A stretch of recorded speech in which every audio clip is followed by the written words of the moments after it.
ನಮಸ್ಕಾರ ರೈತ ಬಾಂಧವರೇ, ರೈತ ಭಗಿನಿಯರೇ ಹಾಗೂ ಎಲ್ಲ ನನ್ನ ವೀಕ್ಷಕರೇ. ಇವತ್ತಿನ ದಿನ ರಸಗೊಬ್ಬರಗಳ ಕುರಿತಾಗಿ ಮಾತನಾಡೋಣ. ರಸಗೊಬ್ಬರಗಳು ಕೇಂದ್ರ ಘನ ಸರ್ಕಾರ ಇವತ್ತಿನ ದಿನ ಏನು ಹೇಳಿದೆ ಅಂದರೆ 25 ಲಕ್ಷ ಟನ್ ಯೂರಿಯಾ ಮತ್ತು 7 ಲಕ್ಷ ಟನ್ನಷ್ಟು DAPಯನ್ನು ಆಮದು ಮಾಡಿಕೊಂಡಿದೆ ಅಂತಕ್ಕಂಥದ್ದನ್ನು ದೆಹಲಿಯಿಂದ ಪ್ರಸ್ತುತಪಡಿಸಿದೆ. 115 ಲಕ್ಷ ಟನ್ನು ರಸಗೊಬ್ಬರ ಉತ್ಪಾದನೆ ಆಗ್ತಾ ಇದೆ. ಮತ್ತು ಪ್ರಸಕ್ತ ಆರ್ಥಿಕ ವರ್ಷದ ಜೂನ್ ತ್ರೈಮಾಸಿಕದಲ್ಲಿ ದೇಶದಲ್ಲಿ ಒಟ್ಟು 115.72 ಲಕ್ಷದಷ್ಟು ರಸಗೊಬ್ಬರ ಉತ್ಪಾದನೆಯಾಗಿದೆ.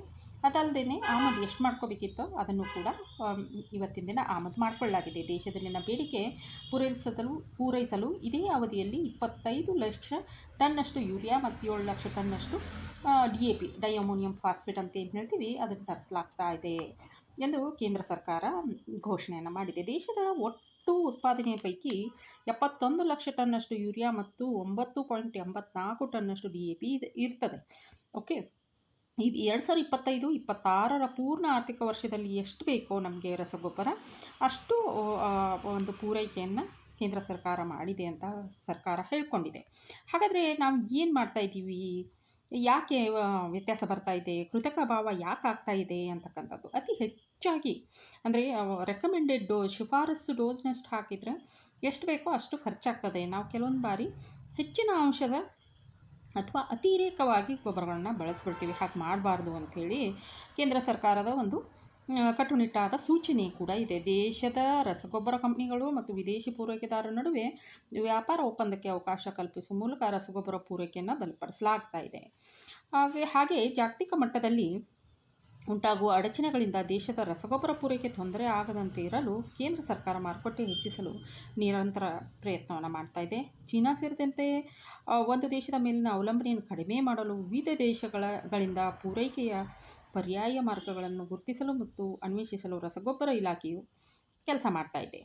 ಭಾರತಕ್ಕೆ ವಿಶೇಷ ರಸಗೊಬ್ಬರ ರಫ್ತನ್ನು ಚೀನಾ ತಡೆ ಹಿಡಿದರೂ ಭಾರತಕ್ಕೆ ಬೇರೆ ಬೇರೆ ಕಂಪ್ನಿಗಳು ಸಪ್ಲೈ ಮಾಡ್ತಾ ಇದ್ದಾವೆ. ಉದಾಹರಣೆಗೆ ಬೆಲ್ಜಿಯಮ್ಮು, ಈಜಿಪ್ಟು, ಜರ್ಮನಿ, ಮೊರೊಕ್ಕೊ ಮತ್ತು ಅಮೆರಿಕದಲ್ಲಿನ ಪರ್ಯಾಯ ಪೂರೈಕೆದಾರರು ನಮಗೆ ರಸಗೊಬ್ಬರವನ್ನು ಕೊಡ್ತಾ ಇದ್ದಾರೆ. ಚೀನಾದ ಯಾವುದೇ ಒಂದು ಕೆಲಸ ಸಾಕಾರಗೊಂಡಿಲ್ಲ ಅಂತಲೇ ಹೇಳ್ಬೋದು. ರಸಗೊಬ್ಬರಗಳ ನಿರಂತರ ಪೂರೈಕೆಗಾಗಿ ಸೌದಿ ಅರೇಬಿಯಾದ ಕಂಪನಿಗಳೊಂದಿಗೆ ವಾರ್ಷಿಕ 31 ಲಕ್ಷ ಟನ್ನಷ್ಟು DAPಗೆ ನಾವು ಒಪ್ಪಂದ ಮಾಡ್ಕೋತಿದ್ವಿ. ಹಿಂದೂ ಕೂಡ ಇವಾಗಲೂ ಮಾಡ್ಕೊಂಡಿದೆ. ಅಲ್ಲದೆ ರಷ್ಯಾದ ಕಂಪ್ನಿಗಳೊಂದಿಗೆ 26 ಲಕ್ಷ ಟನ್ನಷ್ಟು DAP ಮತ್ತು NPK ಗೊಬ್ಬರಗಳನ್ನು ಆಮದು ಮಾಡ್ಕೊತಾ ಇದ್ದೀವಿ.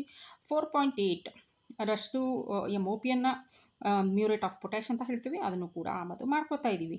ಹಾಗಾಗಿ ರಸಗೊಬ್ಬರದ ಪೂರೈಕೆದಾರರೇ ಯಾವುದೇ ತೊಂದರೆ ಇಲ್ಲ. ಸಾಕಷ್ಟು ಪ್ರಮಾಣದ ರಸಗೊಬ್ಬರ ಇದೆ. ಆದರೆ ಮಿತವ್ಯಯವಾಗಿ ವಿವೇಚನಾಯುಕ್ತವಾಗಿ ರಸಗೊಬ್ಬರನ ಬಳಸೋದು ತುಂಬ ಅವಶ್ಯಕತೆ.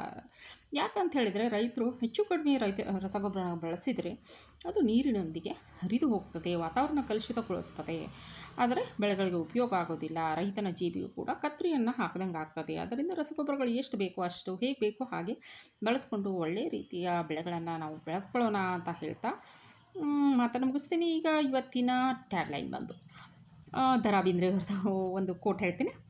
ಸಾವಿಗೆ ನಾ ಹೆದರೋದಿಲ್ಲ. ಬೇಂದ್ರೆಯವ್ರು ಹೇಳ್ತಾರೆ, ಸಾವಿಗೆ ನಾ ಹೆದರೋದಿಲ್ಲ, ಯಾಕಂದರೆ ನಾ ಇರೋ ತನಕ ಅದು ಬರೋದಿಲ್ಲ, ಅದು ಬಂದಾಗ ನಾ ಇರೋದಿಲ್ಲ. ತುಂಬ ಚೆನ್ನಾಗಿದೆ ಅಲ್ವಾ?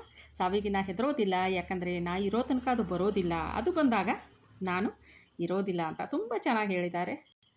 ಈ ಮಾತನ್ನು ಮುಗಿಸ್ತಾ ಧನ್ಯವಾದಗಳು.